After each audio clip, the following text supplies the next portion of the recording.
Welcome everyone, स्वागत है आप सभी का हमारे चैनल फिजिक्स ज्ञान मुकेश नायक पर। बच्चों, 12th स्टैंडर्ड के रिजल्ट्स आ चुके हैं और 10th स्टैंडर्ड के रिजल्ट्स के अभी हम लोग वेट कर रहे हैं।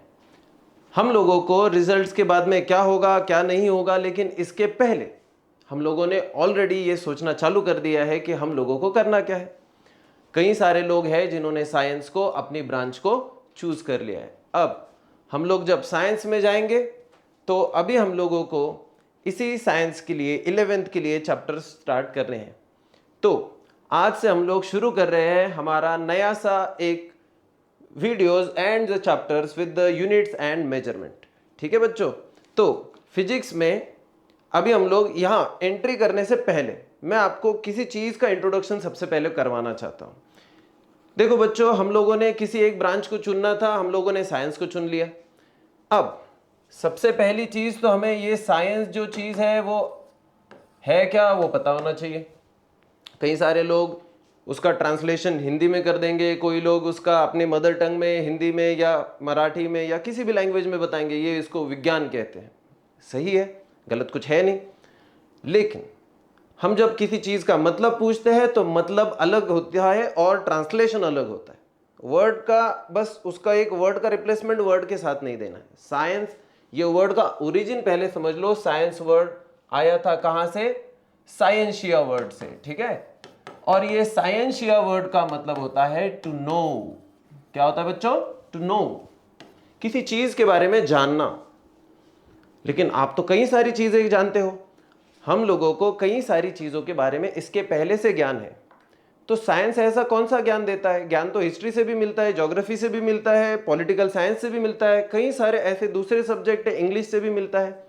तो साइंस में ऐसी कौन सी खासियत है कि आपको वो अलग सा ज्ञान देता है? सबसे पहले इसको समझते हैं। नॉलेज एक चीज होती है और सही नॉलेज एक चीज होती है। नॉलेज में सही तरीके से मतलब जिसको वेरीफाई किया गया है। तो साइंस में हम लोग चीज़ों को सबसे पहले अलग अलग एक्सपेरिमेंट से हम लोग मतलब कई सारे साइंटिस्ट लोगों ने, महान लोगों ने इसको पहले से करके रखा है। हमारा काम बहुत आसान है बच्चों, हमारा काम एकदम आसान है। और वो क्या है? जिन महान लोगों ने ये सारे काम करके रखे हैं, बस उन्होंने क्या करके रखा है उसका स्टडी करना है। हमारा काम सबसे आसान है। स्टूडेंट्स है तो हमें सबसे पहले जिन लोगों ने कुछ बड़ा काम करके रखा है उनकी बहुत सारी चीज़ों को पढ़ना है। पढ़ते तो आ ही रहे हैं, अभी और डेप्थ में पढ़ेंगे हम लोग। अब देखो, साइंस अगर एक नॉलेज की ब्रांच है, अब हम लोगों को इसी साइंस में अलग अलग से सब्जेक्ट्स है। फिजिक्स है सेपरेटली, बायोलॉजी है अलग से, और केमिस्ट्री है अलग से। अब उसमें से मैथ्स भी एक होता है, लेकिन बेसिक साइंस की मैथ्स की एक ब्रांच नहीं आएगी, वो उसको सप्लीमेंट्री होता है। अब वो ऑप्शनल क्या है क्या नहीं है इसके बारे में आपको ऑलरेडी जानकारी है, तो हम लोग उसके डेप्थ में नहीं जाएंगे। लेकिन एक चीज की जानकारी हमें होना बहुत जरूरी है, और वो है जिसके बारे में हम लोग बात कर रहे हैं। वो क्या है बच्चों? फिजिक्स क्या है? अब वापस से कुछ लोग कहेंगे सर फिजिक्स होता है भौतिक शास्त्र। क्या कहेंगे बच्चों? ये है भौतिक शास्त्र। चलो, अब ये भौतिक शास्त्र क्या होता है? भौतिक का मतलब होता है जो बाहरी चीजें होती है वो। इसका मतलब क्या है वो भी समझ लो। बाहरी मतलब जैसे मैं अभी आपको दिख रहा हूं, बाहरी स्ट्रक्चर है ये सब कुछ। जो एक बॉडी है, ये बोर्ड दिख रहा है आपको, ये पेन दिखेगा आपको, ये कोई भी चीज जो आपको दिख रही है आपके आसपास में, उसको एक फिजिकल एग्जिस्टेंस है। क्या है उसको? एक फिजिकल एग्जिस्टेंस। किसी भी चीज को जो एक फिजिकल एग्जिस्टेंस होता है उसमें, अब देखो आप कहोगे कि फिर फिजिकल एग्जिस्टेंस छोड़ के और भी कोई एग्जिस्टेंस होता है क्या? हाँ, डेफिनेटली होता है बच्चों। सोशल एग्जिस्टेंस होता है हमारा, पॉलिटिकल एग्जिस्टेंस होता है कुछ चीजों का, इकोनॉमिक एग्जिस्टेंस होता है कुछ चीजों का, इमोशनल एग्जिस्टेंस होता है। हम लोग सिर्फ फिजिकल एग्जिस्टेंस के बारे में जहां पढ़ते हैं वो ब्रांच होती है फिजिक्स की, जिसको हम लोग क्या कहते हैं? वो है साइंस की ब्रांच, जिसको हम लोग क्या कहते हैं बच्चों? फिजिक्स। अब थोड़ा सा इसको और अगर इलेबरेट करना है तो हम लोग कहेंगे ये फिजिक्स जो है ये एक तरीके से क्वांटिटी के रिलेटेड साइंस है। क्या है ये? इसको हम लोग कहते हैं क्वांटिटेटिव साइंस। क्या है ये बच्चों? Quantitative science. जानकारी लेनी है, नॉलेज लेना है, लेकिन किस चीज के बारे में? क्वांटिटी के बारे में। अब आप पूछोगे कि क्वांटिटी क्या होती है? देखो,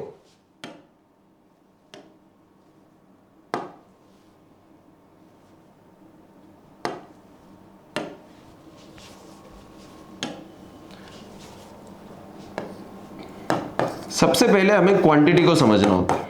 ठीक है बच्चों, क्वांटिटी क्वांटिटी कोई भी ऐसी चीज है जिसको हम लोग गिन सकते हैं।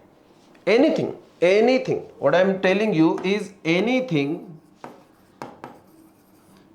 दैट कैन बी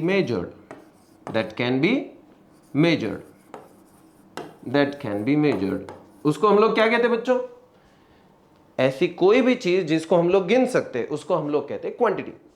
क्या आप लोग शक्कर गिन सकते हो क्या? हाँ, लेकिन शक्कर कैसे गिनेंगे? शक्कर नहीं गिनते, शक्कर का वेट गिनते हम लोग। करेक्ट है कि नहीं?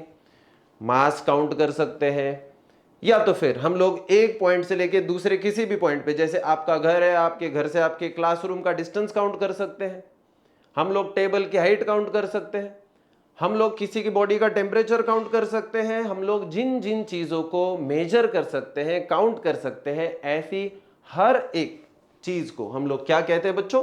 क्वांटिटी। तो फिजिक्स ये जो है फिजिकल क्वांटिटी का साइंस है, क्वांटिटेटिव साइंस ही है। इसमें क्वांटिटीज को काउंट किया जाता है। लेकिन क्या इसमें सिर्फ काउंटिंग है क्या? नहीं, इसमें क्वांटिटी को मेजर करने से पहले उसकी गहराइयों को नापा जाता है। किस तरीके से? और उस तरीके को हम लोग कहते हैं, जिसको कहते हैं थ्योरी का इवॉल्व होना, इवोल्यूशन ऑफ द थ्योरीज। सबसे पहले समझ लो, फिजिक्स का बंटवारा होता है दो चीजों में। फिजिक्स का बंटवारा होगा दो चीजों में।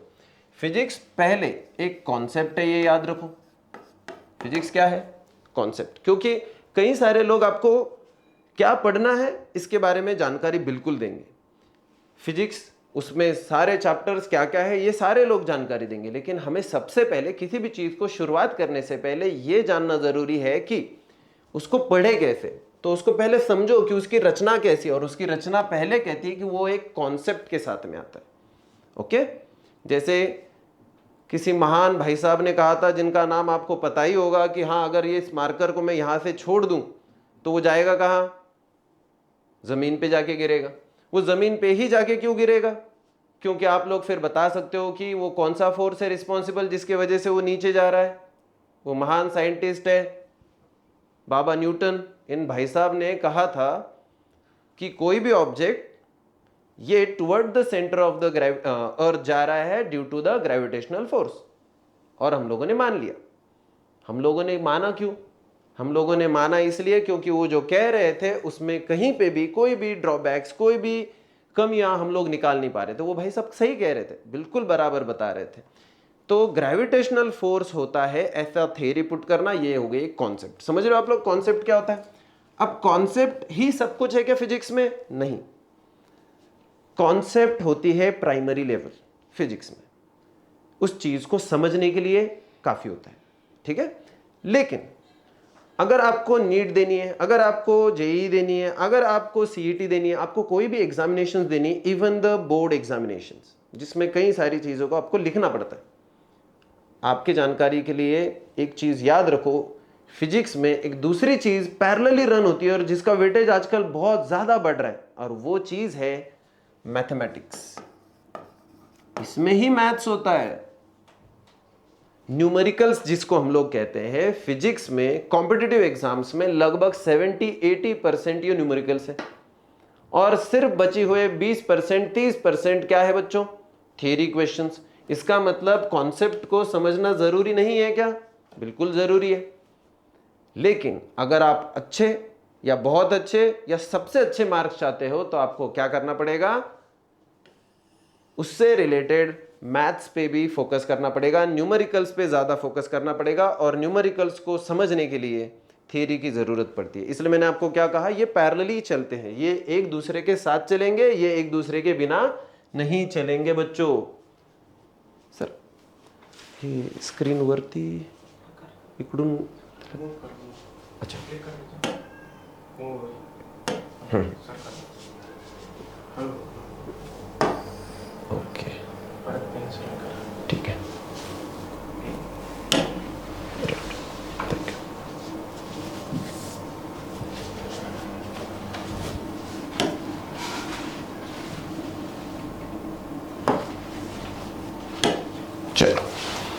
चलो बच्चों, अब हम लोग ये तो समझ गए कि फिजिक्स में क्या चीजें होती है। फिजिक्स में होता है पहला कॉन्सेप्ट, और दूसरी चीज होती है कौन सी, वो होता है मैथमेटिक्स। अब देखो, ये बहुत ही इंपॉर्टेंट चीज है। अगर आप लोग अच्छे मार्क्स लाना चाहते हो, और अगर आप लोग ये सोच रहे हो कि हाँ मैं मैथमेटिक्स की कुछ चीजों को छोड़ भी दूं तो मुझे चल जाएगा, नहीं। कल ही मैं अपने एक लेक्चर में 9th के बच्चों को पढ़ा रहा था, और उस 9th के बच्चे के लेक्चर को मैंने स्पीड वगैरह उनको पढ़ाया। डिस्टेंस हो गया, डिस्प्लेसमेंट हो गया, स्केलर वेक्टर सब कुछ हो गया, सब समझ गए, उनको थियरी समझ गया, फॉर्मूला समझ गया। अब हम लोग न्यूमेरिकल लेने लग गए। अब देखो, हम लोगों ने, मैंने उनको कुछ तो न्यूमेरिकल दिया था और कहा था कि उस पर्टिकुलर न्यूमेरिकल में उनको दो चीजें निकालनी थी बच्चों। एक था स्पीड निकालना, एक था वेलोसिटी निकालना। जब ऑब्जेक्ट एक जगह से दूसरी जगह पे गया, फिर वापस से यहां पे आ गया, तो उसकी डिस्प्लेसमेंट जीरो हो गई। तो उन्होंने लिखा भी बराबर डिस्प्लेसमेंट जीरो, क्योंकि उनको समझ गया था कि डिस्प्लेसमेंट क्या है। इस पूरी प्रोसेस को लगा था 50 सेकेंड्स का टाइम। तो देखो, डिस्प्लेसमेंट हो गया था 0 मीटर, और ये हो गया था 50 सेकेंड्स टाइम। अब उन्होंने निकालनी थी वेलोसिटी।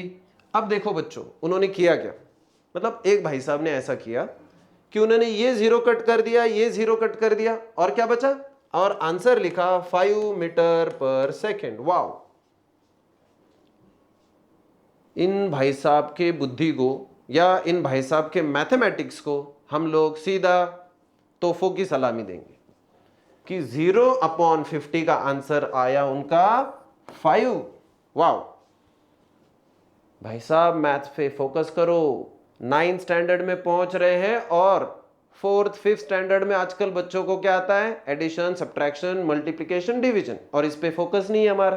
करो एक्स्ट्रा टाइम में बहुत सारी प्रैक्टिस करो, क्योंकि अगर ये नहीं आता तो फिजिक्स भी नहीं आता, ऐसा मान के चलो। क्योंकि उन भाई साहब ने फिजिक्स में कहीं गलती नहीं की थी। उनको डिस्प्लेसमेंट पता था, बिल्कुल सही लिखा है। उनको टाइम समझ गया, बिल्कुल सही लिखा। फॉर्मूला याद था, बिल्कुल सही है। यहां तक ही फिजिक्स है, फॉर्मूला लिखने तक। लेकिन फॉर्मूला लिखने के बाद में उसकी वैल्यू पुट करके आगे जब जा रहे थे, तो अब क्या आया, अब आया मैथमेटिक्स, कैलकुलेशंस, एडिशन, सब्ट्रैक्शंस, और ये चीजों में भाई साहब ने मार खा लिया। तो फिजिक्स कितना भी अच्छा कर लो, कॉन्सेप्ट कितना भी अच्छा कर लो, अगर मैथ साथ में नहीं है तो आप लोग कुछ नहीं कर पाओगे। समझ रहे हो? मैं इसलिए बता रहा हूं जानबूझ के, क्योंकि आपको लगेगा भाई साहब यूनिट्स एंड मेजरमेंट पढ़ा रहे हैं और ये क्या बता रहे हैं। देखो, किसी भी चीज को शुरुआत करने से पहले ही मैंने आपको अभी क्या बताया था, सब लोग आपको वो हर चीज पढ़ाएंगे कि जो जरूरी है। यूनिट्स मेजरमेंट वो मैं भी पढ़ाने वाला हूं, अभी हम लोग स्टार्ट ही करने वाले, लेकिन उसको कैसे पढ़ना है वो समझने की जरूरत है कि फिजिक्स कैसे पढ़ना है। तो बिना मैथ्स का फिजिक्स नहीं होगा, तो पहले मैथ्स करते हैं। समझ गए? चलो बच्चों, अब हम लोग आगे बढ़ते हैं। अब हम लोग शुरुआत करेंगे हमारे इस चैप्टर में, जिसका नाम है यूनिट्स एंड मेजरमेंट। देखो यूनिट्स, इसका नाम क्या है, कहां से शुरू हो रहा है, इसका यूनिट्स कह रहा है, ये यूनिट्स एंड मेजरमेंट। मेजरमेंट आ गया मतलब गिनना तो हो गया, ऑलरेडी हम लोगों ने उसके बारे में और क्वांटिटी के बारे में बात कर ही ली है बच्चों। अब हमें जरूरी है कि यूनिट क्या होता है उसके पहले बारे में जानकारी लेना। हमारी डेली रूटीन लाइफ में हम लोगों को कई सारी चीजों को गिनना होता है। मैंने जैसे बताया आपको, शुगर को भी काउंट करना है, मेरी हाइट को भी काउंट करना है, हम लोगों को टेम्परेचर भी काउंट करना है, हम लोगों को कई सारी चीजों को काउंट करना है, मेजर करना है। अब इन कई सारी चीजों को मेजर करते वक्त, जैसे मैं एक एग्जांपल बताता हूं, आपको फोर्स काउंट करना है। क्या काउंट करना है? फोर्स। तो फोर्स जो होता है, ऐसे मान के चलो कि 10 न्यूटन का फोर्स है। ओके, सबसे पहले ये समझने की कोशिश करो जिसको हम लिखते हैं वो है क्या।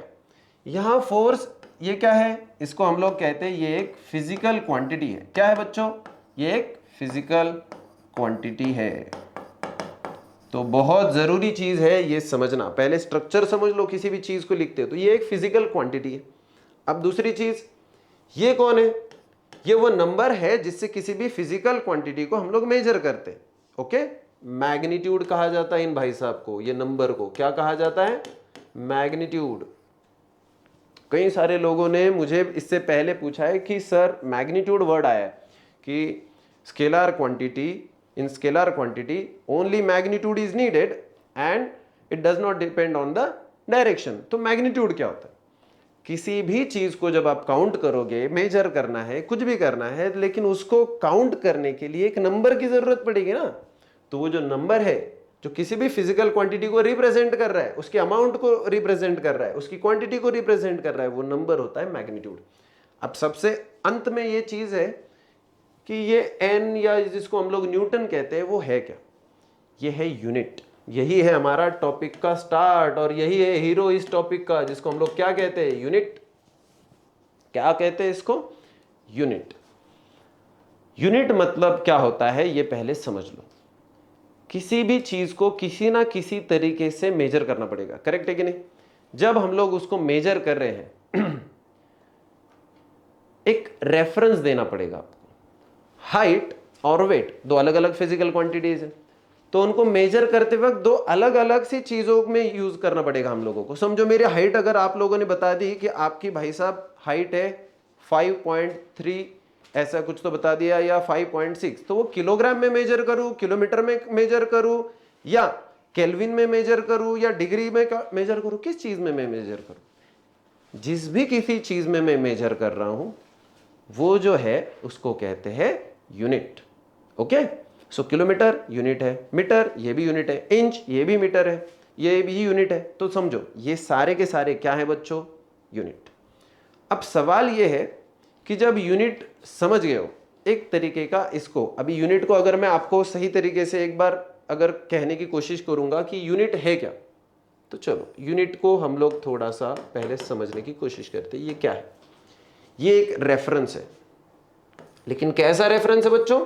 ये एक स्टैंडर्ड रेफरेंस है। क्या है बच्चों? Standard reference. यूनिट से स्टार्ट होता है। यूनिट का मतलब होता है 1।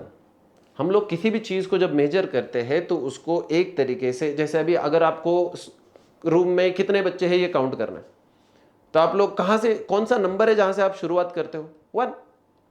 आधा परसेंट नहीं होता, ठीक है। लेकिन हाँ, अगर आप कहोगे कि सर फिर उससे भी छोटी चीज तो होती है हमारे पास जो और भी बेस पे जा सकती है, जैसे हम लोग चपाती तो आधी खाते हैं। नहीं बच्चों, आधी का मतलब समझ लो, एक ही चपाती होती है, हम एक चपाती के 2 हिस्से करते हैं और फिर 2 में से एक हिस्से को आधा कहते हैं। इसका मतलब हम लोग शुरुआत कहां से कर रहे हैं? एक चपाती से, उसके टुकड़े करके कर रहे हैं। तो बेसिक जो है चीज जो शुरुआत होती है, यूनि मीन्स 1। तो किसी भी एक स्टैंडर्ड को हम लोगों को काउंटिंग मेजरिंग के लिए जहां से शुरुआत होती है वो यूनिट है, वो एक स्टैंडर्ड रेफरेंस है आपके लिए किसी भी चीज के लिए, ठीक है। So a standard measure of quantity या कोई भी चीज होती है। अब सवाल यह है कि स्टैंडर्ड क्या है? एक एग्जाम्पल ले लेते हैं, थोड़ा इसको समझने की कोशिश करते हैं बच्चों। होता यह है कि समझिए, अब मैं समझो किसी पुराने ज़माने में हूँ जहाँ पे मेजरमेंट के लिए कोई भी डिवाइसेस टूल्स हमारे पास नहीं है। जस्ट इमेजिन, ऐसी चीज़ को हम लोग हाइपोथेटिकल कहते हैं ना, जिसको चलो इमेजिन कर लेते हैं। ओके, कि हम लोग आदिवासी प्रजातियों में अभी पैदा हुए हैं। तो अभी हुआ ये, आदिवासियों को तो ज़रूरत नहीं पड़ती प्लॉट्स वगैरह काउंट करने की, लेकिन चलो हम लोग ऐसे मान के चलते हैं कि एक टाइम पीरियड है जहाँ पे मेजरमेंट के लिए कुछ नहीं है। अब देखो, इस टाइम पीरियड में समझो आपको प्लॉट खरीदना है। प्लॉट के लिए मालिक और आप में सौदा हो रहा है। अब ये सौदेबाजी होते वक्त थोड़ा सा समझने की कोशिश करो बच्चों इसको। हाँ, सौदा ये हुआ, मेजरमेंट के लिए कुछ है नहीं, तो कितना बड़ा प्लॉट देना है या कितना एकड़ का खेत देना है, अभी एकड़ ये भी पता नहीं, कुछ भी नहीं पता। तो समझो हमें अभी ये प्लॉट देना है, ठीक है। तो कितना देना है पता नहीं था, तो समझो सामने वाले ने बोल दिया कि हम यहां से लेके 100 कदम, यहां से लेके 100 कदम तक का जितना डिस्टेंस है, और फिर देखो यहां से लेके 100 कदम का डिस्टेंस, और फिर यहां से लेके 100 कदम का जितना डिस्टेंस होता है उतना एरिया हम आपको दे देंगे। अब उन्होंने बता तो दिया और हमने मान भी लिया कि चलेगा, बिल्कुल डन। अब जब एक्चुअल मेजरमेंट की टाइम आया तो दूसरे दिन ये तय रहा कि चलो कल सौदा करेंगे, 100 कदम 100 कदम हम लोग काउंट कर लेंगे और ये सौदा फिक्स हो जाएगा, उसके बदले में मैं आपको कुछ भी XYZ जो देना है वो चीज दे दूंगा। ओके, अब देखो, जब मेजरमेंट करने की नौबत आई ना, अब मुझे चाहिए, क्या चाहिए बच्चों, प्लॉट चाहिए। मैंने क्या किया, अपने साथ में एक 7 फीट वाला लंबा बच्चा लेके आ गया मैं, एकदम हाइट वाला, और वो जो सामने वाला है ना, वो अपने छोटे बच्चों को लेके आ गया एकदम गोद में बिठा के। अब वो भाई साहब बोले कि चलो 100 कदम देना है ना, 100 कदम 100 कदम होते और सौदा सौदा रहेगा। मैंने बिल्कुल आपको कुछ भी कमिटमेंट से दूर नहीं होना है। तो क्या किया भाई साहब ने, उन्होंने कहा कि मेरा छोटा बच्चा 100 कदम चलेगा और 100 कदम ऐसे भी चलेगा और जितना एरिया हो जाएगा आपका। और मैंने कहा नहीं, आदमी तो मेरा चलेगा, ये 7 फीट वाला बंदा चलेगा। अब ये 7 फीट वाला बंदा चल चल के 100 कदम जहां पे रुकेगा और वहां से फिर से वापस से 100 कदम चलेगा, तब जाके जितना होगा उतना एरिया हम लोग लेंगे। क्या बच्चों ये सौदा सही होगा क्या, या किसके हिसाब से होना चाहिए? अब सोचो, आप खुद सोच के देखो, यह सौदा बिल्कुल सही से नहीं हो सकता। क्यों? अगर आप लोग 100 कदम में बच्चे के कदम देखोगे तो छोटे हैं, और 7 फीट वाले बंदे का देखोगे तो वो तो लंबे हैं। इसका मतलब यह है कि ये पर्सन टू पर्सन वेरी कर रहे हैं। इसी को तो हम लोग कहते हैं बच्चों की ये स्टैंडर्ड नहीं है। स्टैंडर्ड का मतलब अलग होता है। क्या स्टैंडर्ड होता है, इसके लिए कुछ कैरेक्टरिस्टिक्स होते हैं। तो अभी मैं आपको सबसे पहले यही सारी चीजें बताने वाला हूं कि अगर किसी चीज को हम लोग स्टैंडर्ड कहते हैं वो एग्जैक्टली क्या होता है। देखो,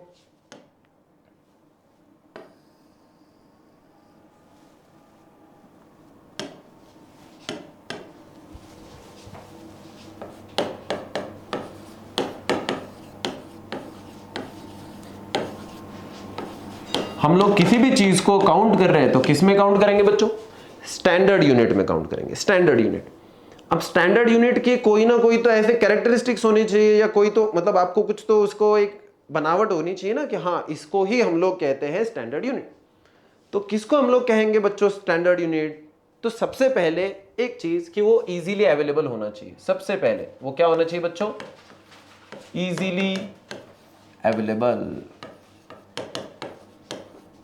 इजीली अवेलेबल होना चाहिए, पहली चीज, ये पहली कंडीशन है। अब आप कहेंगे कि इजीली अवेलेबल का मतलब क्या होता है, बताता हूं। आप लोगों ने नॉर्मली देखा है कि हाइट को हम लोग फीट में काउंट करते हैं, करेक्ट है कि नहीं? क्यों उसको फुट या फीट क्यों कहा गया, सोचो तो आप। देयर वॉज अ टाइम कि जब स्टैंडर्ड के लिए उन्होंने क्या किया, Kings feet was used. Kings feet, तो अभी किसी का पैर छोटा हो सकता है, किसी का बड़ा हो सकता है, तो किसका रेफर करे? तो राजा का। लेकिन अगर राजा समझो अभी जैसे ऐसे मान के चलो कि जो राजा था पहले, तो अभी वो राजा मर गया और उसका बेटा अभी गद्दी पे आ गया। अब राजा का, अब जो बड़ा राजा था वो तो मर गया, अभी उसका बच्चा गद्दी पे आ गया, वो भी तो राजा ही बन गया, लेकिन अभी उसका पैर छोटा होगा। अब ये स्टैंडर्ड रहा क्या? नहीं। और दूसरी चीज, वो राजा को क्या आप मेजर करने के लिए जगह जगह पे लेके जाओगे क्या? चलो मेरा प्लॉट काउंट करना है, राजा को लेके चलो।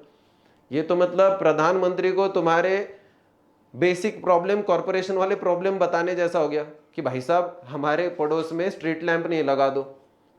Is it real demand? वो ऐसा आएगा ही नहीं ना। तो इसका मतलब ये समझ लो कि वो इजीली अवेलेबल होगा क्या? नहीं। तो हमें कौन सा स्टैंडर्ड यूनिट क्या होता है? जो इजीली अवेलेबल हो। हाँ, एक चीज बता देता हूं बच्चों लेक्चर के बीच में, जब आप लोग किसी भी चीज को, अभी हम लोग लेक्चर्स में चल रहे हैं तो अभी आप YouTube पे रन कर रहे हो, जब YouTube पे हम लोग रन कर रहे हैं तो कुछ चीजें जो आपको लगेगा कि हाँ ये इंपॉर्टेंट है, तो आप लोग वीडियो को पॉज कर लिया करो, और जैसे ही कुछ इंपॉर्टेंट चीजें हैं जो यहाँ पे लिखी होती है, आपको लगता है कि हाँ स्टैंडर्ड यूनिट मुझे पता होना चाहिए क्या है, तो इसके लिए उसके जो पॉइंट्स है वो नोट डाउन करते चलो और फिर वापस आगे चलो।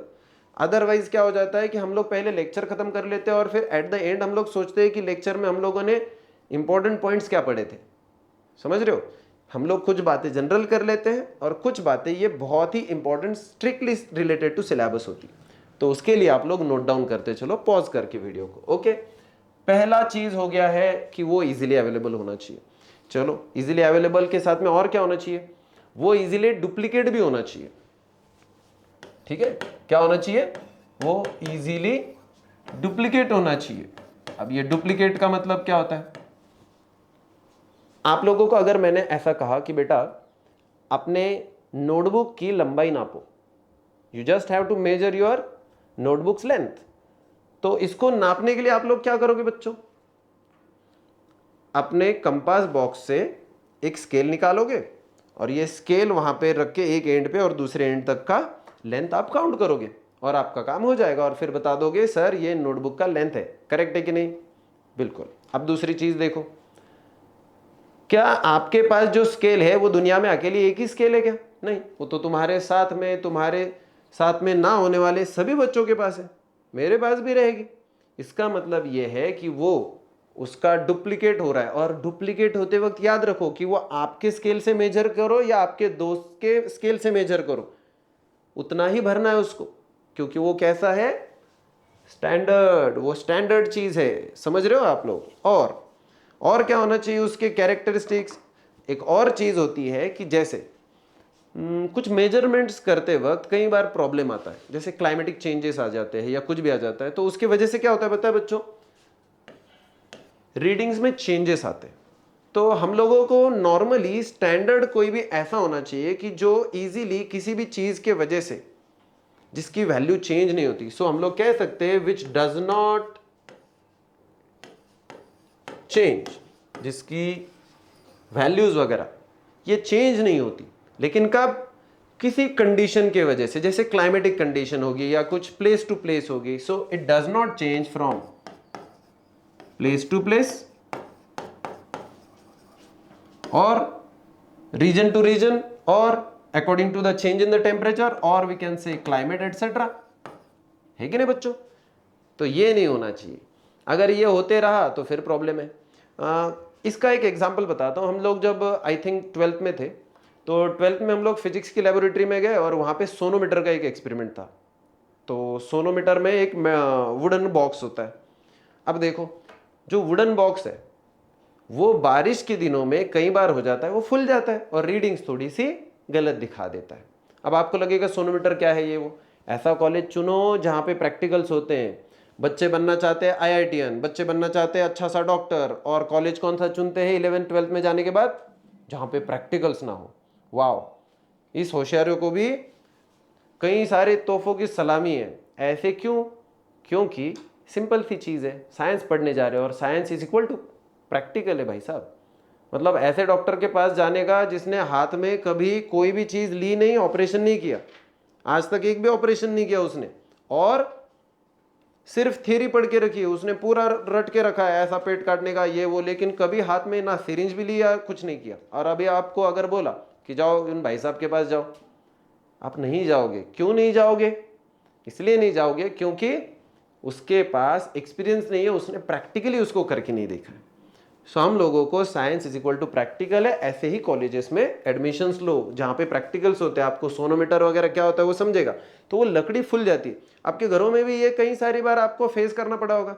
आपके घर पे कारपेंटर आया होगा, भाई साहब ने कट टू कट एकदम सही तरीके से वो दरवाजे को नाप के बना दिया होगा, लेकिन जैसे ही बारिश चालू हो जाती है आपका दरवाजा लगता नहीं क्योंकि वो फुल जाता है।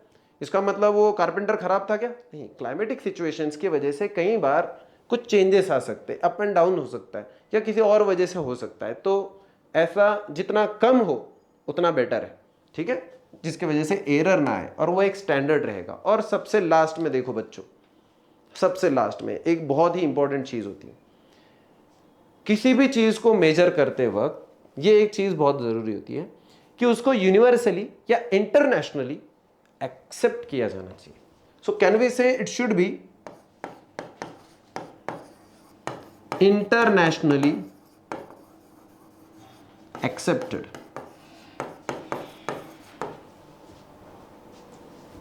सिर्फ आपके कहने से चीजें सही नहीं हो जाती।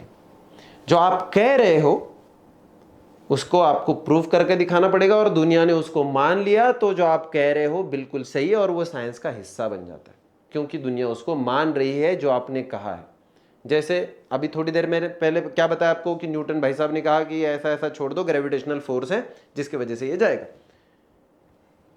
ये कॉन्सेप्ट यूनिवर्सली एक्सेप्टेड है कि नहीं?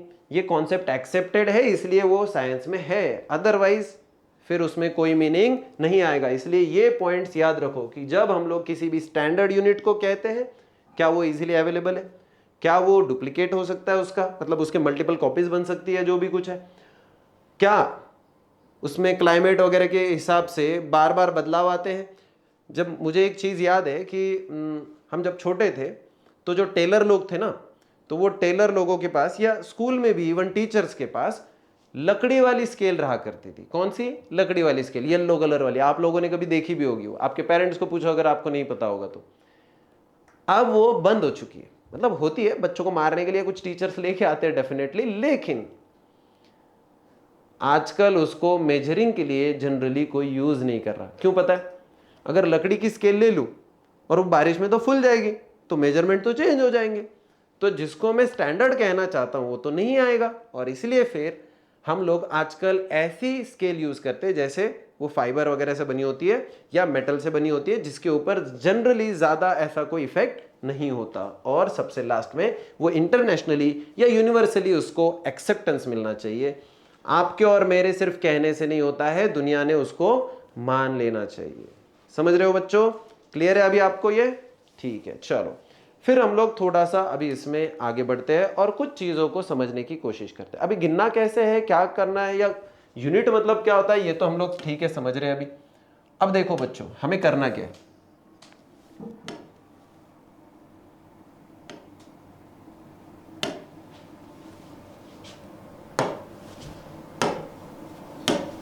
हाँ जी, अभी हम लोगों के लिए बहुत ही जरूरी एक चीज हो जाती है, और ये चीज है कि अगर हम लोग किसी भी चीज को मेजर कर रहे हैं तो उसको एक यूनिट है, फिजिकल क्वांटिटीज को एक यूनिट होता है।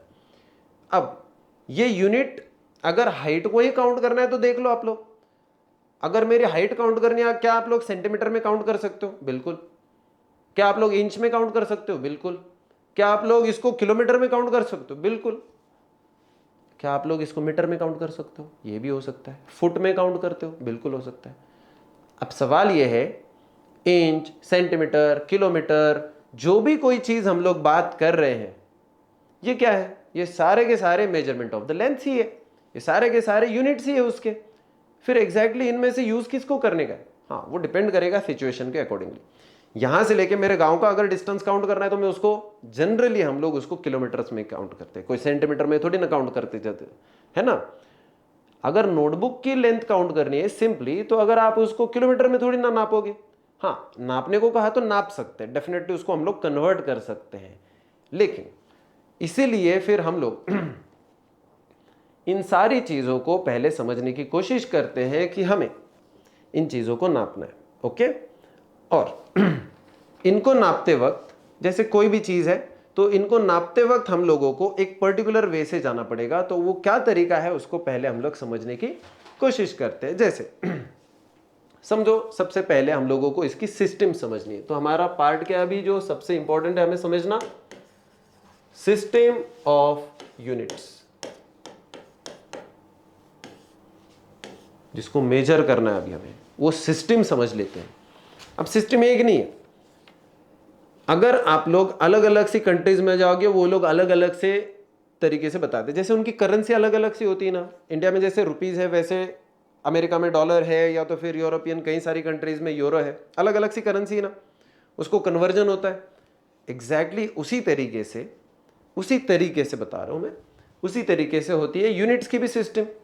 अब यूनिट्स भी अलग अलग से होते हैं और उनको एक कन्वर्जन होता है। आप लोग सेंटीमीटर को मीटर में ला सकते हो, मीटर को फीट में लेके जा सकते हो, और फीट को किलोमीटर में भी लेके जा सकते हो, और उसको इंच में भी ला सकते हो। ये सारे कन्वर्जन हो सकते हैं, ये ठीक है, लेकिन गिन क्या रहे हैं हम लोग? लेंथ ही गिन रहे हैं।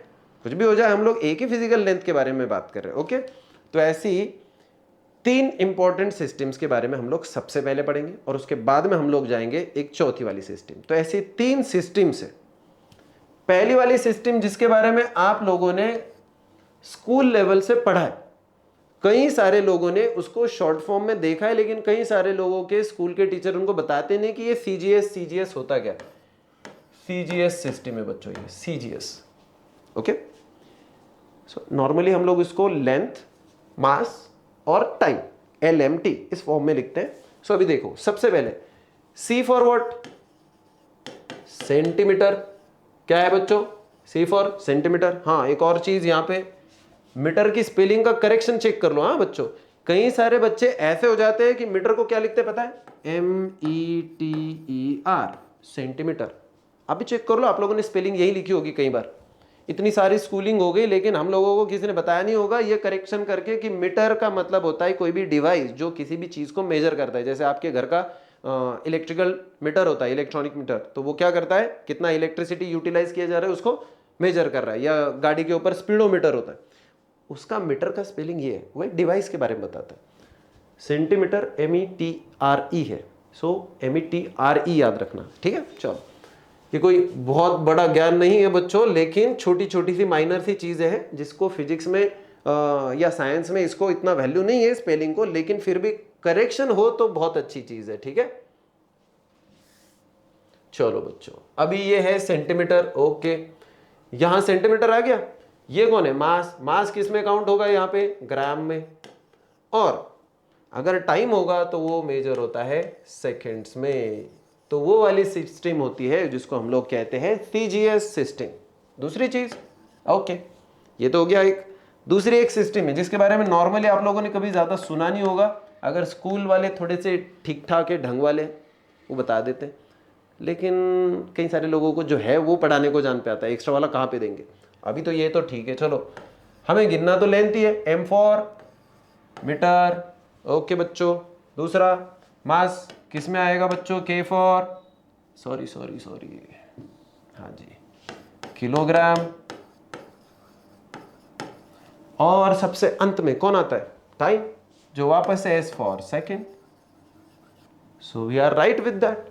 और तीसरी एक सिस्टम है, इसको हम लोग कहते हैं FPS, फुट, लेंथ है again foot, P for pound, ये मास होता है, फुट पाउंड, सेकंड सिस्टम। अब देखो थोड़ा सा ध्यान दीजिए बच्चों, फुट में हम लोग हाइट काउंट करते हैं, वो भी वैलिड है, 12 इंच का एक फिट हो जाता है, या तो फिर अराउंड 30 सेंटीमीटर के आसपास एक फिट हो जाता है। वो क्या है, वो कन्वर्जन बाद में देखते चलेंगे। चलो अभी ये पाउंड्स, पाउंड्स कभी आप लोगों ने सुना है?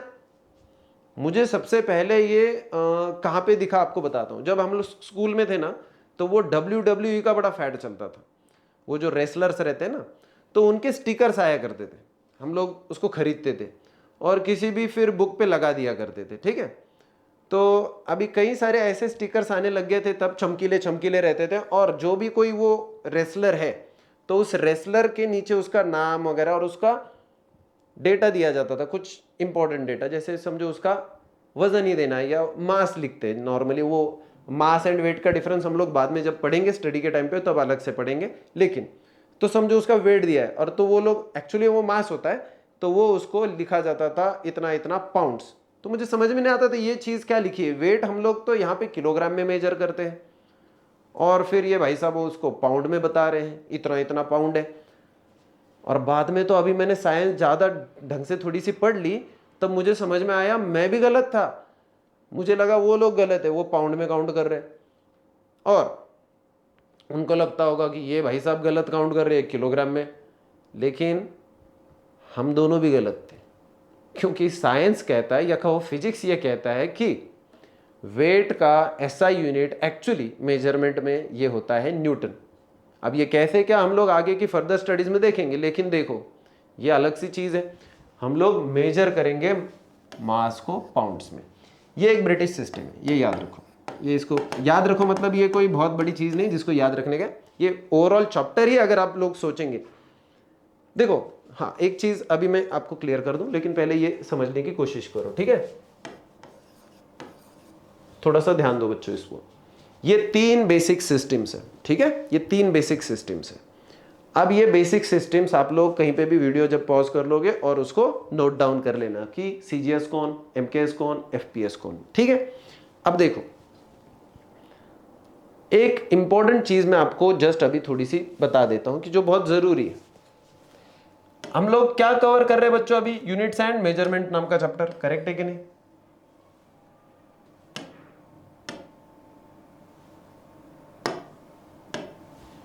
थोड़ा सा ध्यान दीजिएगा। फिजिक्स की कुछ इंपॉर्टेंट ब्रांचेस होती है, ये मैंने आपको शुरुआत में बता देना चाहिए था, लेकिन मैं वो रह गया मेरे माइंड में वो, ठीक है। तो फिजिक्स की कुछ इंपॉर्टेंट ब्रांचेस होती है। तो फिजिक्स एक ही, अभी आप लोग अगर आपकी बुक्स खोलोगे, 11th की बुक खोलो और 12th की बुक खोलो, तो उसको आपको उसमें कई सारे चैप्टर्स मिलेंगे। 10-20 चैप्टर अगर आप ढूंढोगे, उसमें कई सारे इलेक्ट्रिसिटी या मैग्नेटिज्म से रिलेटेड है, कई सारे ये टेम्परेचर वगैरह से रिलेटेड है, कई सारे स्पीड वेलोसिटी वगैरह से रिलेटेड है, प्रोजेक्टाइल मोशन, ये वो कुछ भी। और ऐसे करते करते आप लोग देखोगे तो आपको अलग अलग से सेक्शंस मिलेंगे। और इसलिए फिर याद रखना कि फिजिक्स के कुछ सेक्शंस हैं। मैकेनिक्स एक आता है, उसमें दूसरा आता है थर्मोडायनेमिक्स कहते हैं, जिसमें टेम्परेचर वगैरह। मैकेनिक्स में हम लोग पढ़ते हैं ग्रेविटेशन, या तो फिर हम लोग समझो स्पीड वेलोसिटी, ये सारी चीजें मैकेनिक्स में पढ़ते हैं। दूसरा आता है थर्मोडायनेमिक्स। क्या आता है बच्चों? थर्मोडायनेमिक्स, करेक्ट है। इसमें हम लोग टेम्परेचर वगैरह, एंथैल्पी, एनर्जी, इसके बारे में पढ़ते हैं। और थर्ड एक ब्रांच होती है जिसको हम लोग इलेक्ट्रोडायनेमिक्स भी कह सकते हैं या इलेक्ट्रोमैग्नेटिज्म कह लो। ठीक है बच्चों, ये एक ब्रांच होगी। अब इलेक्ट्रोडायनेमिक्स वगैरह पढ़ते वक्त हम लोग इलेक्ट्रिसिटी, मैग्नेटिज्म और उन दोनों का कॉम्बिनेशन, इसके बारे में पढ़ते हैं। चौथी एक ब्रांच आती है जो है ऑप्टिक्स। ऑप्टिक्स में हम लोग लाइट और उससे रिलेटेड सारे फिनोमेना पढ़ते हैं। और ये छोड़ के एक बहुत ही इंपॉर्टेंट साइंस आ जाता है जिसको हम लोग कहते हैं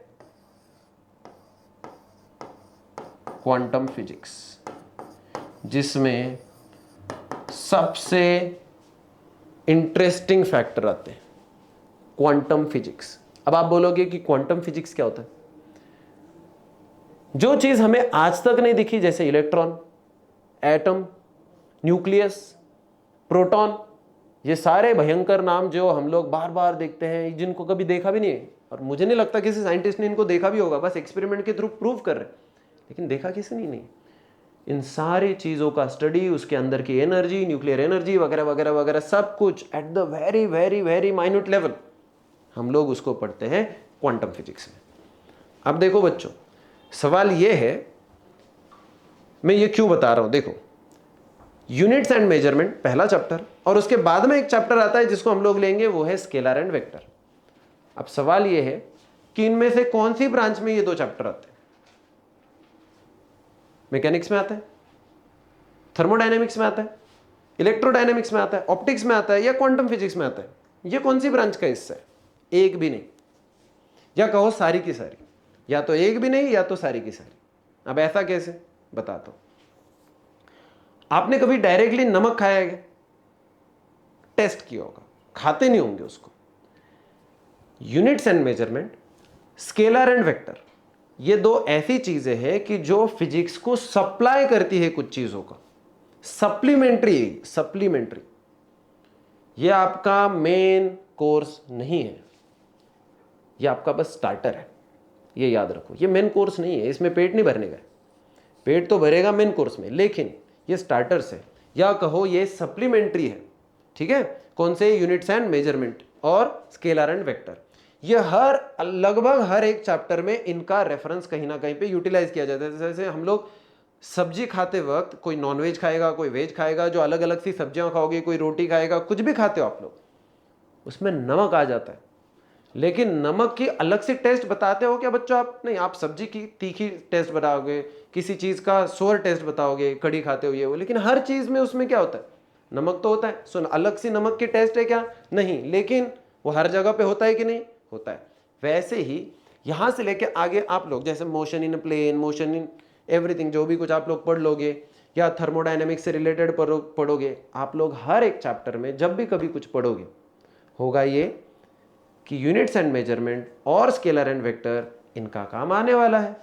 तो अब जिसका काम आने वाला है उसको तो हमें पढ़ना बहुत ज़रूरी है बच्चों। और इसलिए फिर आप लोग इन चीज़ों को सोचो कि कितना इंपॉर्टेंट पार्ट है ये। ठीक है, अभी हम लोग देखते हैं कि होता क्या है।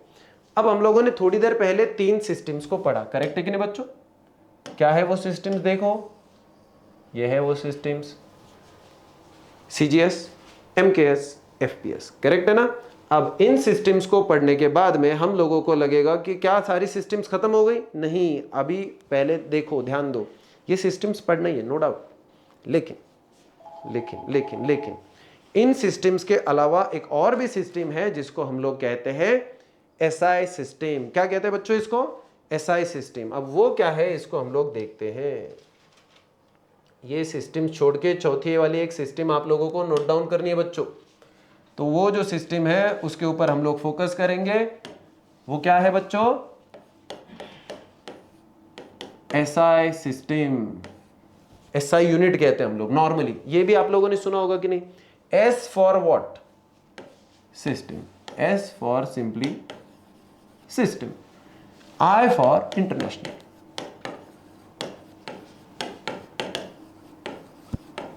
अलग अलग से देश अलग अलग से मेजरमेंट कर, मतलब अलग अलग से यूनिट्स में मेजर कर रहे थे। लेकिन आजकल देखा जाए तो ग्लोबलाइजेशन हो गया है, और ग्लोबलाइजेशन में डेटा का एक्सचेंज होते रहता है। जब डेटा का एक्सचेंज ये मुश्किल हो जाएगा अगर आप लोगों के मेजरमेंट के यूनिट्स अलग अलग से होंगे। सिंपल है कि नहीं? करेक्ट है कि नहीं? जैसे एक सिंपल चीज बताता हूं, हम लोग अगर अमेरिका चले जाए तो हम लोगों को क्या होगा? हम लोगों को सबसे पहले देखना पड़ेगा कि $1 is equal to how much rupees, convert करना पड़ेगा। फिर उनकी करेंसी लेके फिर हम लोग काम चला सकते हैं। करेक्ट है कि नहीं? तो हमें उसका पहले कन्वर्जन माइंड में होना चाहिए कि इतना इतना पैसा लगेगा। अगर आपको घूमने के लिए जाने का है तो आप लोग जेब में 10,000 रुपये थोड़ी ना लेके जाओगे, मतलब इन शॉर्ट मतलब आपके अकाउंट में तो कितना पैसा होना चाहिए, क्या होना चाहिए, उसका वहां पे कितनी महंगाई है, ये वो सारी चीजों को हम लोग कैलकुलेट कर लेते हैं ना बच्चों। तो वैसे ही थोड़ा सा समझो कि एसआई यूनिट में ये कन्वर्जन बार बार करना ये एक टाइम कंज्यूमिंग प्रोसेस थी। तो इसको एक स्टैंडर्डाइज करने के लिए क्या कर दिया गया पता है? इसको स्टैंडर्डाइज करने के लिए उन्होंने क्या किया कि एक ऐसी सिस्टम लाई जो यूनिवर्सली चलती है, और वो है सिस्टम इंटरनेशनल। मतलब अगर मैं फुट, पाउंड और सेकंड में भी अगर चीजों को काउंट कर लूंगा, मैं उसको कन्वर्ट करूंगा एसआई में, एंड डेटा एक्सचेंजेस ये आसान हो गए थे। अब इसका फायदा क्या होता है वो थोड़ा सा आप लोगों को पता भी होगा शायद। ये एक्चुअली हुआ था 1971 में, एक जनरल कॉन्फ्रेंस हुई थी। कहाँ हुई थी? आई थिंक जिनेवा वगैरह कहाँ हुई थी मुझे याद नहीं है, जो भी है, लेकिन वो इंपॉर्टेंट नहीं है हमारे लिए। लेकिन एक चीज को याद रखो कि जब ये कॉन्वेंशन हुआ था, कई सारे साइंटिस्ट आते या जो भी लोग आते हैं, तो वेट्स एंड मेजर्स के ऊपर ये कॉन्फ्रेंस हुई। और ये जो कॉन्फ्रेंस थी वहां पे 14th कॉन्फ्रेंस थी, इंटरनेशनल कॉन्फ्रेंस। तो इस कॉन्फ्रेंस में डिसाइड किया गया कि अभी यहां से आगे हम लोग डेटा जो भी होगा वो क्या करेंगे, इंडस्ट्रियल पर्पस के लिए होगा, कमर्शियल पर्पस के लिए होगा, आपका टेक्निकल या साइंटिफिक पर्पस के लिए होगा, किसी भी पर्पस के लिए हम लोग उसको जब एक्सचेंज करेंगे, यूटिलाइज करेंगे, तो हम लोग उसको एक ही कन्वीनियंट वाली सिस्टम में डालेंगे। और वो कन्वीनियंट वाली सिस्टम कौन सी थी बच्चों? System international, SI. और अब सवाल है कि ये सिस्टम इंटरनेशनल आ गई है, तो अभी इसके यूनिट्स क्या क्या, यहां से आगे अभी हम लोग पढ़ेंगे इसके रियल क्रक्स को। ओके, तो अभी हम लोग उसमें देखेंगे। सबसे पहले हम लोगों को देखना है फंडामेंटल यूनिट्स। यूनिट्स के भी दो पार्ट है, ठीक है? सिस्टम इंटरनेशनल या किसी भी इसमें हम लोग अभी क्या कह रहे हैं, यूनिट्स के दो हिस्से। कितने हिस्से बच्चों? दो। सो 2 टाइप्स ऑफ यूनिट्स। कितने टाइप्स है बच्चों यूनिट्स के? 2 टाइप। सबसे पहले हम लोग जिनको कहते हैं वो है फंडामेंटल यूनिट्स। क्या कहते हैं बच्चों? Fundamental units. बच्चों खिचड़ी खाई होगी तुम लोगों ने, नेशनल फूड हो चुका हमारा, सभी खाते हैं, हर एक स्टेट में खाते हैं, हर जगह पे खाते हैं। खिचड़ी में अगर मैं आपको कहूंगा राइस छोड़ के खिचड़ी बना लो, नॉर्मली मैं बता रहा हूं, राइस छोड़ के खिचड़ी बना लो, तो ये ऑलमोस्ट इम्पॉसिबल जैसा लगेगा। क्योंकि खिचड़ी का फाउंडेशन क्या है, उसका बेस क्या है, वो शुरुआत ही क्या है, मतलब हर एक चीज, वो जो खिचड़ी है ना उसमें सबसे इंपॉर्टेंट इंग्रेडिएंट क्या है, तो राइस है। करेक्ट है ना? तो वो फाउंडेशन है, उसका बेस है वहां से। वैसे ही फंडामेंटल क्वांटिटीज का मतलब क्या होता है ये समझने की कोशिश करते हैं। ऐसी फिजिकल क्वांटिटीज, फिजिकल क्वांटिटी या फिजिकल क्वांटिटीज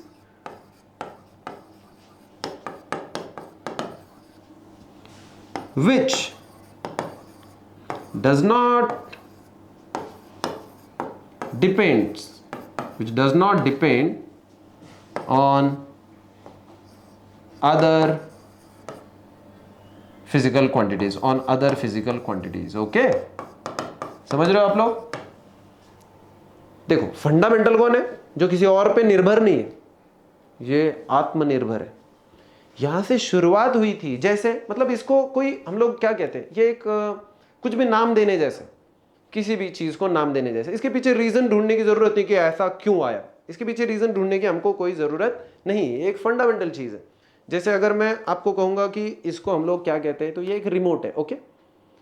तो हम लोग इसको कहीं पे भी लेके चल सकते हैं, तो और इसको रिमोट कंट्रोल कहते हैं ना हम लोग, इसको रिमोट कंट्रोल। तो इसको रिमोट कंट्रोल ही क्यों कहते हैं? देखो इसको यूज करके हम लोग क्या करते हैं, एसी, टीवी या कोई भी चीजों को कंट्रोल करते हैं, इसलिए इसको कंट्रोल कहा गया। रिमोट क्यों कहते हैं? क्योंकि हम लोग इसको कहीं पे भी लेके जा सकते हैं और कहीं से भी हैंडल कर सकते हैं, इसलिए कहा रिमोट कंट्रोल। तो इसके नाम के पीछे एक मतलब है, ओके, कुछ ना कुछ मीनिंग है। लेकिन हर एक चीज के पीछे ऐसा नहीं। अगर मैं आपको पूछूंगा पेन को पेन ही क्यों कहा गया, बताओ तो, इसका कोई आंसर नहीं है। बालों को बाल ही क्यों कहते हैं, डोर को डोर ही क्यों कहते हैं, टेबल को टेबल ही क्यों कहते हैं, ऐसे सवालों के आंसर नहीं होते। बॉटल को बॉटल ही क्यों कहते हैं, ऐसे सवालों के आंसर नहीं मिलेंगे। हमको कुछ तो उनको नाम देना ही था ना, कुछ तो नाम देना ही था, राइट। इस शर्ट को, अभी ये एक बनावट है, तो किसी ने फैब्रिक्स को यूज करके ये चीज बना दी, अब इसको कुछ तो नाम देना था उसको, तो उसने इसको शर्ट कहा। उसने दूसरे टाइप को बनाया, उसको शायद पैंट कहा होगा। समझ रहे हो? ये जो सारी चीजें हैं, इसके हर एक के पीछे आप लोग नाम के पीछे क्या वजह है ये ढूंढ नहीं सकते। जरूरी नहीं है उसके नाम के पीछे क्या जाने की जरूरत नहीं है, समझ गए? उसका हर एक चीज का कोई ना कोई मतलब ही होना चाहिए, ऐसा नहीं उसको नाम देना था तो नाम दे दिया।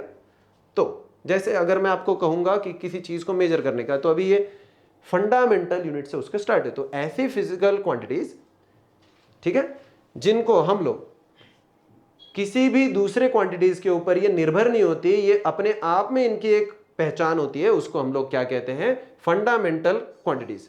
और फंडामेंटल क्वांटिटीज को जो यूनिट्स यूज किए जाते हैं मेजर करने के लिए, वो होते हैं फंडामेंटल यूनिट्स। ओके बच्चों, ये क्लियर है? अब अगर आप लोग फंडामेंटल यूनिट समझ गए हैं, तो वो ऐसे कितने फंडामेंटल यूनिट्स है वो हम लोग पहले जान लेते हैं, ठीक है? चलो,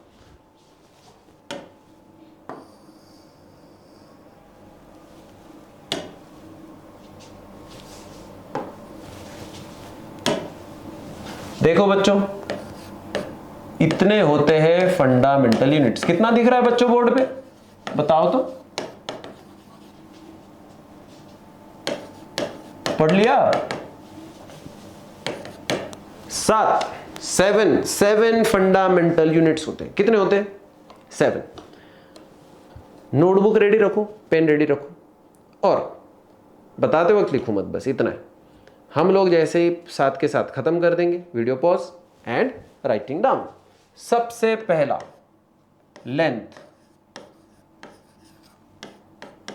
लेंथ, किसी भी चीज की लेंथ, जैसे हाइट भी एक तरीके की लेंथ होती है, ब्रेड्थ भी एक तरीके की लेंथ होती है।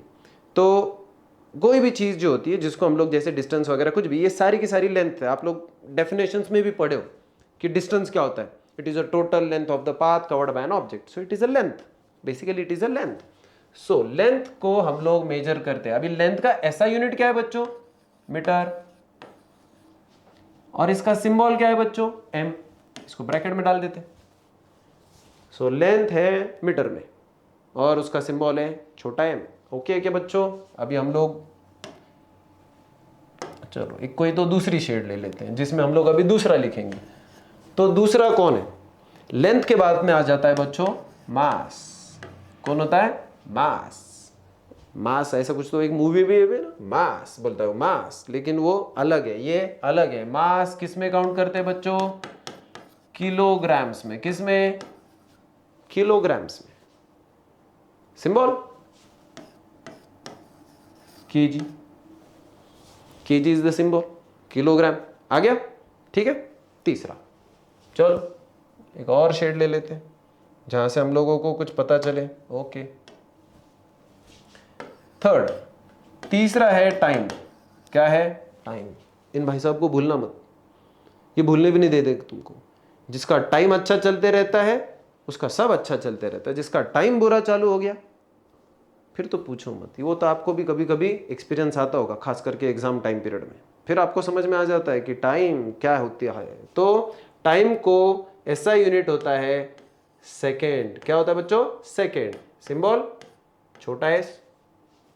ओके, चलो और आगे बढ़ते हैं। नेक्स्ट शेड 7 है तो 7 कलर यूज कर लेंगे हम लोग इसको डिनोट करने के लिए, ताकि फिर हम लोगों को वो थोड़ा सा विजुअली दिखने में सही रहे, तो थोड़ा सा इंपैक्ट होता है। चलो अब देखो, ध्यान दो, ये हो गए 3 LMT लेंथ मास टाइम।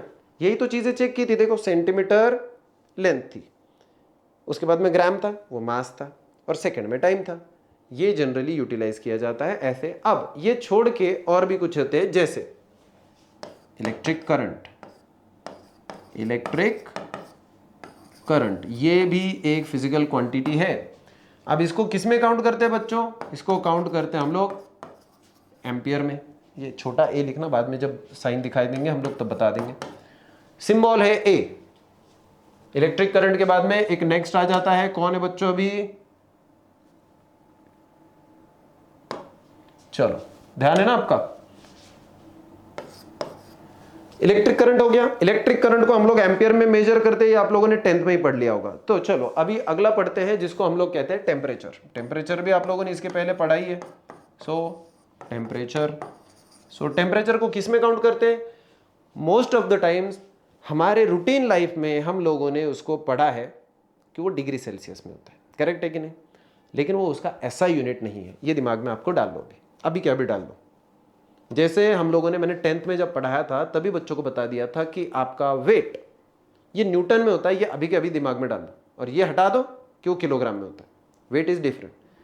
वैसे ही टेम्परेचर का एसआई यूनिट, हम सिर्फ एसआई यूनिट के बारे में बात कर रहे हैं। एसआई यूनिट ये केल्विन होता है। क्या होता है? साइंटिस्ट के नाम से दिए गए कई सारे, जिसको कैपिटल के से डिनोट किया जाएगा, ठीक है? और अभी और 2 बाकी है बच्चों, इन 2 को खत्म करते हैं हम लोग अभी। दोनों में देखते हैं अभी।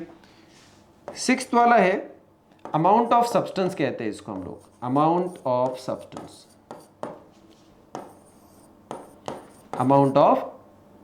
सब्सटेंस, ठीक है? ये SUB समझ जाओ, सब्सटेंस है। या यहाँ पे नीचे लिख देता हूँ मैं, कंफ्यूजन नहीं चाहिए, फिर वापस से आप बोलेंगे सब्जेक्ट ही। हाँ जी, तो अमाउंट ऑफ सब्सटेंस, ठीक है? ये यहाँ पे कट हो गया। अमाउंट ऑफ सब्सटेंस को हम लोग मेजर करते हैं किस में बच्चों? मोल में, और इसका सिंबल होता है MOL, मोल, ठीक है? अब देखो, अमाउंट ऑफ सब्सटेंस, ये आपको मोस्ट ऑफ द टाइम्स, ऐसे मान के चलो कि फिजिक्स में कहीं दिखेगा नहीं, पूरा फिजिक्स पढ़ लो, आप लोगों को अगर आया तो बहुत रेयरली कहीं तो आएगा मोल, अदरवाइज ये सबसे ज्यादा यूटिलाइज किया जाता है केमिस्ट्री में। ओके, और अभी एक लास्ट वाला बाकी है हमारा बच्चों, तो वो लास्ट वाला लिख लेते हैं और फिर आप लोगों को हम लोग बता देंगे कि यहाँ पे क्या है। अभी देखो, सबसे लास्ट वाला एक ही बचा है हमारा बच्चों, कौन सा है? कोई तो बचा होगा। जी जी जी जी, ठीक है, चलो, हाँ जी, 7th वन लेते हैं। 7वां होता है, इसको हम लोग कहते हैं लुमिनस इंटेंसिटी। इनका नाम आप लोग कहीं पे भी, पूरी 12वीं हो जाएगी, कहीं नहीं सुनोगे। लुमिनस इंटेंसिटी, ये क्या होता है क्या नहीं होता है, ये इस बुक के सिलेबस के बाहर है, और इसी बुक के नहीं, ग्रेजुएशन में भी बहुत रेयरली आएगा, पीजी में कहीं तो पढ़ने को मिलेगा। अलग सी साइंस है, इसमें अभी फिलहाल तो हम लोग दिमाग नहीं लगाएंगे, ठीक है? तो इसका जो होता है मेजरमेंट के लिए ऐसा यूनिट, वो होता है कैंडेला, और जिसको CD से डिनोट किया जाता है, CD, ठीक है? तो देखो बच्चों, अभी हमारे पास टोटल कितने हो गए? 7 हो गए। देखो कौन कौन से 7 फंडामेंटल यूनिट्स है वो देख लिए बच्चों आप लोगों ने अभी। देखो यहाँ पे एक है पहला लेंथ, जिसको मीटर में काउंट किया जाता है, और सिंबल M। मास किलोग्राम में, symbol kg। Time in seconds S। Electric current ampere में A। टेम्परेचर केल्विन में K। अमाउंट ऑफ सब्सटेंस होता है मोल में और MOL। और सबसे अंत में लास्ट वाला है लुमिनस इंटेंसिटी, जिसको हम लोग कैंडेला में काउंट करते हैं, और कैंडेला ये थोड़ा सा अलग है हाँ यहाँ से। सो ये कैंडेला CD, इसको CD से डिनोट किया जाता है। अब लुमिनस इंटेंसिटी जो होता है ना, वो नॉर्मली हमारी रूटीन लाइफ में यहाँ पे यूज नहीं किया जाता है। हम लोगों ने ये सारे को यूज किया है, लेंथ को भी मेजर किया है, मास देखा है, हम लोगों ने टाइम को देखा है, इलेक्ट्रिक करंट को भी देखा है, हम लोगों ने टेम्परेचर को भी यूज किया है, अमाउंट ऑफ सब्सटेंस को हम लोग बहुत फ्रिक्वेंटली यूज करेंगे अभी केमिस्ट्री में, लेकिन इसका कभी ताल्लुकात नहीं आएगा। और इसके ऊपर फोकस भी मत करो, बस याद रखो उसको, इतने के लिए ही यहाँ नाम आ गया। अब पूरे सिलेबस में इसका नाम नहीं आने वाला, तो एक ही लाइन के लिए उसको याद रख लो, इतने इतने से, बस खत्म। ओके, चलो अब ये हो गया हमारे फंडामेंटल यूनिट्स। अब कल हम लोग इनसे थोड़ा सा आगे जाएंगे, और इसके आगे जाते वक्त अब हम लोग हमारा एकदम क्रक्स वाला पार्ट चालू है। जो इंट्रोडक्शन होना तो हो गया टॉपिक का, अब हम लोग इसको बहुत सिस्टमैटिकली समझेंगे कि इसके अगले वाले जो पार्ट्स हैं, जैसे और 2 यूनिट्स होते हैं जिनको हम लोग कहते हैं सप्लीमेंट्री यूनिट्स, और वो छोड़ के बाकी के ये 7 छोड़ के जो बाकी के सारी चीजें होती है, जैसे फोर्स होगा या कुछ भी होगा, वर्क होगा, ये सारी चीजों की जो भी है, ये सारे के सारे पता है आपको कौन होते हैं? ये सारे के सारे डिराइव्ड क्वांटिटीज होती है, डिराइव्ड यूनिट्स के साथ में आएंगे। तो वो डिराइव्ड क्यों है? क्योंकि वो किसी ना किसी के ऊपर डिपेंडेंट है। अब उसकी डिटेलिंग्स क्या है क्या नहीं है, ये हम लोग हमारे नेक्स्ट सेक्शन में पढ़ेंगे। ठीक है, तो आज फंडामेंटल क्वांटिटीज को याद कर लो। ठीक है, यूनिट क्या होता है, उसके स्टैंडर्ड रेफरेंसेस के लिए उसकी क्या 3-4 पॉइंट हम लोगों ने बता दिए थे, उसको रिवाइज कर लेना। ओके बच्चों, और फिर हम लोगों ने जिन सिस्टम्स को पढ़ा था, CGS, MKS, FPS और सबसे अंत में SI सिस्टम, उसको एक बार रिवाइज कर लेना। कल जब हम लोग टॉपिक स्टार्ट करेंगे, तो टॉपिक को स्टार्ट करते वक्त अगले वीडियो को पहुंचने से पहले आप लोगों की ये चीज़ें क्लियर रहे तो बहुत अच्छी बात है। अभी भी हम लोग कुछ चीज़ों के डेप्थ में जाएंगे, थोड़ा ज़्यादा भी नॉलेज लेने की कोशिश करेंगे, बुक के परे भी जाएंगे, लेकिन ग्रेजुअली जाएंगे। सडनली अभी आप 10th से 11th में आ गए तो एकदम से बॉम्ब थोड़ी ना डालेंगे, है कि नहीं? तो धीरे धीरे काम करेंगे। ओके बच्चों, कंस्ट्रक्टिव वे में जाएंगे हम लोग, सडनली कुछ करना है नहीं। ठीक है, चलिए तो बच्चों, फिजिक्स ज्ञान मुकेश नायक में हम लोग कल फिर से मिलेंगे इसके अगले सेक्शन में। ओके, तब तक के लिए बाय बाय, सी यू।